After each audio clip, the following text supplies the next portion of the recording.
हरिद्वार से 24 किलोमीटर की ऊंचाई पर बसा हुआ ऋषिकेश एक आध्यात्मिक शहर है। यह तीर्थ स्थल के साथ योग, औषधि इत्यादि के लिए भी प्रसिद्ध है और यहाँ के प्राकृतिक दृश्य तो बहुत ही मनोरम है। क्या आप जानते हैं इस शहर का नाम ऋषिकेश कैसे पड़ा? इसके पीछे कई पौराणिक कथाएं हैं। प्राचीन काल में देवदत्त नाम के एक ब्राह्मण अयोध्या से तीर्थाटन के लिए निकले और चलते चलते वे हिमालय की गोद में उस जगह पहुंच गए जहां गंगा पहाड़ से उतरकर मैदानी भाग में आई है। वह उस पवित्र भूमि पर इतना मुग्ध हो गए कि वहीं कुटिया बनाकर तपस्या शुरू कर दी। देवदत्त की कठोर तपस्या से घबराकर इंद्र ने प्रमलोचा नामक एक अप्सरा को उनकी तपस्या को भंग करने के लिए भेजा।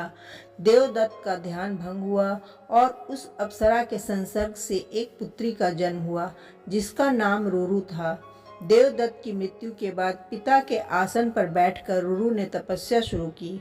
उसकी तपस्या से प्रसन्न होकर भगवान शिव प्रकट हुए और उन्होंने कहा, मैं तुम्हारी तपस्या से प्रसन्न हुआ, मांगो क्या वरदान चाहिए तुम्हें। तपस्विनी ने कहा, प्रभु मैं तो सर्व त्यागी हूँ, मेरी अपने लिए कोई कामना नहीं है।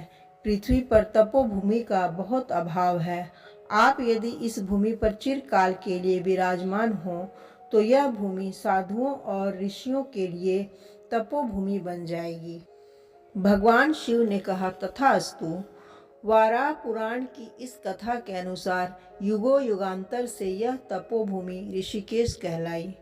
एक कथा यह भी है कि रायंब नामक ऋषि ने यहाँ कठोर तपस्या की थी।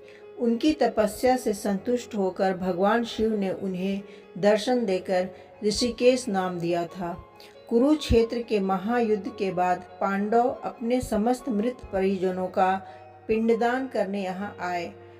विदुर ने यही देह त्याग किया। राम लक्ष्मण भी यहाँ आए थे। इसी रास्ते से होकर आदि शंकराचार्य बद्रीनाथ गए थे।